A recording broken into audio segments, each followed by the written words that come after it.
गोरी बहन की शादी। विद्या बेटी, ये ले, ये साड़ी पहनकर तैयार हो जा। ये बादामी रंग तेरे गोरे रंग पे खूब खिलेगा। और हाँ, अच्छे से मेकअप करना ताकि लड़के वाले तुझे देखें तो देखते ही रह जाए।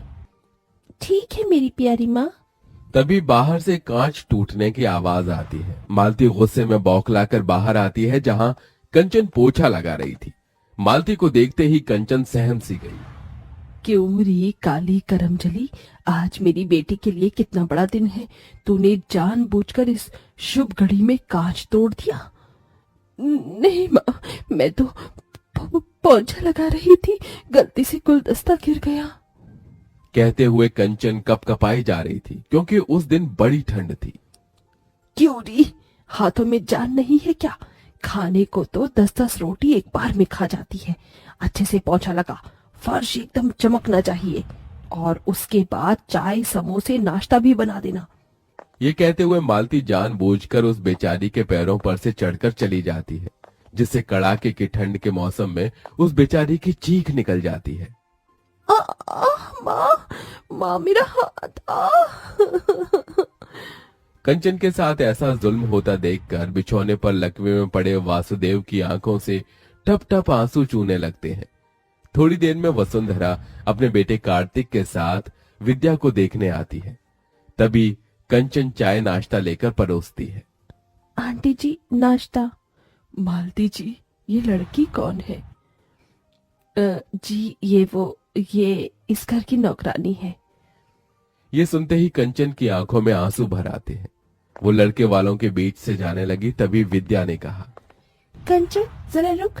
माँ जी, ये इस घर की नौकरानी नहीं बल्कि मेरी बहन कंचन है। विद्या के शब्दों में कंचन के लिए एक बड़ा मान था। बड़ा प्यार है दोनों बहनों के बीच। बहन जी, मुझे मेरे कार्तिक के लिए आपकी विद्या पसंद है। तभी कंचन को उसके काले रंग के लिए नीचे दिखाते हुए मालती ने इतरा कर कहा, पसंद तो आनी ही थी वसुंधरा जी। मेरी विद्या किसी हूर से कम थोड़ी है। गोरी है, सुंदर है, कोई भी खोट नहीं है मेरी बच्ची में। अच्छा जी, अब हम चलते हैं, जल्द ही बारात लेकर आएंगे। वसुंधरा के जाने के बाद मालती कंचन पर आग बबूला होकर बोली, क्यों री काली कलूटन, तुझे कहा था ना कि अपने बदसूरत मुंह पर घूंघट ओढ़ कर बाहर आने को। अगर तेरी वजह से आज मेरी कोरी बेटी का रिश्ता कट जाता तो तेरी तो शादी हो नहीं रही। कम से कम अपनी बहन का तो घर बस जाने दे। अपनी सौतेली माँ मालती का दिया गया ताना कांटों की तरह कंचन के मन पर जा लगा। माँ, क्या मिलता है तुम्हें इस बेचारी का दिल दुखाकर? तू चुप कर विद्या, भूल मत, ये तेरी सौतेली बहन है। ये कभी तेरी खुशियां नहीं चाहेगी बल्कि तेरा बुरा चाहेगी। एक दिन तू बड़ा पछताएगी विद्या। ये कहकर मालती वहां से चली गई और कंचन फूट फूट कर रो पड़ी। विद्या, क्या मैं इतनी बुरी हूँ कि अपनी बहन की शादी तोड़वा दूंगी? विद्या ने कंचन के आंसू पोंछे और डबडबाई आंखों से उसे देखकर कहा, मेरी बहन, माँ ने सिर्फ तेरा ऊपरी रंग देखा, आज तक तेरा प्यार भरा मन देखा ही नहीं। मगर तुम्हारी ये बहन है ना? भले ही विद्या और कंचन सौतेली बहन थी, मगर दोनों के बीच सगी बहनों से बढ़कर प्यार था। हालांकि विद्या गोरी सुंदर थी और कंचन काली, मगर उसके बाल उतने ही लंबे काले। वसुदेव ने अपनी पहली पत्नी सुलोचना के मरने के बाद मालती से दूसरी शादी की। हालांकि दोनों का ये पुनर्विवाह था। मालती अपनी बेटी विद्या को साथ लेकर आई। विद्या ने तो कंचन को अपनी बहन मान लिया था, मगर मालती कंचन के काले रंग की वजह से उसे बेटी न ही मान सकी और न ही अपना सकी। यह भेदभाव वसुदेव से देखा नहीं गया और वो सदमे में चले गई। हालांकि मालती ने कंचन को गरीब घर में ब्याहने के लिए बहुत से ऐसे रिश्ते देखे, मगर उसके काले रंग के चलते वो भी रिश्ते वाले उसे ठुकरा गए। क्योंकि कहते हैं ना, नियति का तय हुआ कोई नहीं टाल सका। जिसके बाद विद्या की शादी अमीर घर में तय हो गई और गुजरते दिन के साथ शादी की रस्में अब शुरू हो गईं। विद्या बेटी, देख, मैंने तेरे हल्दी और मेहंदी के लिए 2 लहंगे बनवाए हैं। सुंदर है? हाँ माँ, बहुत सुंदर है। पर माँ, कंचन के लिए लहंगा? कंचन का नाम सुनते ही मालती चिढ़ गई। अरे शादी तेरी है, उसकी थोड़ी होने वाली है। दुल्हन तू है और कंचन मेरी बहन। अरे देख, इस पीले वाले लहंगे में कितने अच्छे बेल बूटे हैं और ये हरा वाला लहंगा मेहंदी के टाइम पर पहनना है। तेरी माँ ने कैमरे वाले को भी बुलाया है और तू चिंता मत कर, उसे भी दे दूंगी मैं कपड़ा। थैंक यू माँ। मालती ने कंचन को देखते हुए उसे एक बड़ा पुराना सा सूट पहनने को दिया जो कि कई जगह से फटा भी था। एडी कर लो, ये ले पहन लियो तू। बिना किसी शिकायत के कंचन ने उसे स्वीकार कर लिया और विद्या को हल्दी मेहंदी लगने लगी। पड़ोसनों ने गाना बजाना भी शुरू कर दिया।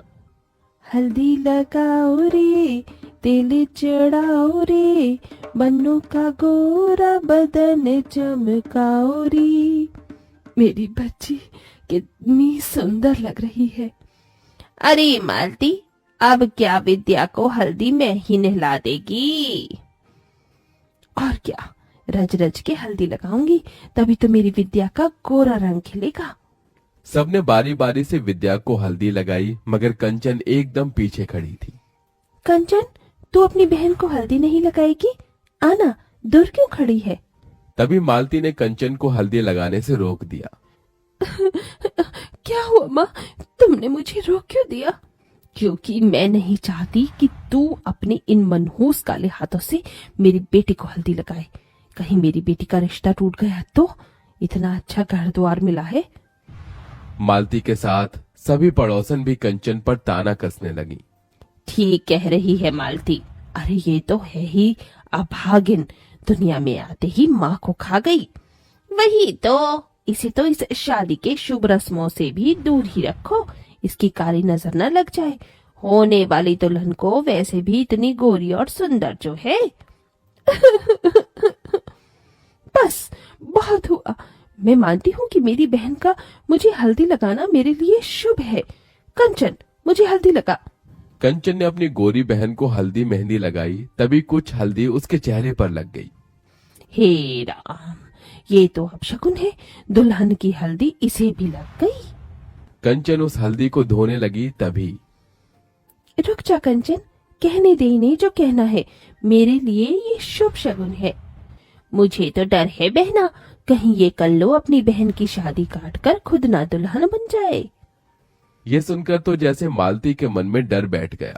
शादी का दिन भी आ गया। कंचन विद्या के लिए खुश भी थी और उदास भी। विद्या, आज तू अपनी सवागन बहन को छोड़कर ससुराल चली जाएगी और मैं इस घर में तेरे बिना अकेली रह जाऊंगी। तभी दुल्हन बनी विद्या अपने बालों में से थोड़ा गजरा निकालकर कंचन के बाल में लगा देती है। इस गजरे में तो मेरी बहन के लंबे काले बाल एकदम कह ढा रहे हैं। इतने में बारात आ जाती है। तभी मालती कंचन को अपने पास बुलाती है। माँ, आपने बुलाया? हाँ कंचन, तू अपनी बहन से कितना प्यार करती है? अचानक ये सवाल क्यों माँ? क्योंकि मैं जानती हूँ, जब से विद्या का रिश्ता इतने बड़े घर द्वार में लगा है तुझसे देखा नहीं जा रहा, इसीलिए तू ये रिश्ता काटना चाहती है ताकि तेरी ताल गल सके और तेरी कोरी बहन की जगह कार्तिक से तू शादी कर सके। ये सुनकर कंचन टूट सी गई। नहीं माँ, ऐसा नहीं है। अगर ऐसा नहीं है तो फिर क्यों सजी धजी है तू? शादी तो तेरी बहन की है, साबित कर दे कि तू मेरी विद्या का बुरा नहीं चाहती। और फिर कंचन ने वहां रखा गमला अपने पैरों पर गिरा लिया, जिससे कि ठंड के उस मौसम में वो तड़प गई। माँ, लो माँ, इस बदनसीब बहन ने साबित कर दिया। आप अगर चाहती हैं कि मैं विद्या की शादी में शामिल न हूँ तो मैं नहीं जाऊंगी माँ। तभी दूर से आदर्श ने ये सब देखा। उधर विद्या कंचन को ढूंढने लगी। आदर्श ने उसे सारी बात बता दी, साथ ही अपना फैसला सुनाया। वसुंधरा मामी, मैं कंचन का हाथ थामना चाहता हूँ, उससे शादी करना चाहता हूँ। ये सुनकर विद्या कंचन के लिए बहुत खुश हुई। देखा माँ, जिसकी जोड़ी जब लगनी होती है ऊपर वाला उसे मिला ही देता है। देखो, मेरी बहन का खुशियों भरा भाग्य उसके सामने खड़ा है। मालती के मन में पछतावे का गुबार भरा था, जो आंसू बनकर बहने लगा। कंचन बेटी, अपनी माँ को माफ कर दे। मेरा ही मन मैला था, इसीलिए विद्या के लिए तेरा प्यार कभी देख न सकी। बोल, तेरे लिए क्या करूं? बस इतना कर दो माँ कि आज अपनी इस बेटी को मायके की चुनरी ओढ़ाकर विदा कर दो। ये सुनकर सभी का दिल निकल आया, जिसके बाद कंचन का कन्यादान उसकी गोरी बहन के साथ उसी मंडप में हो गया और दोनों विदा हो गईं।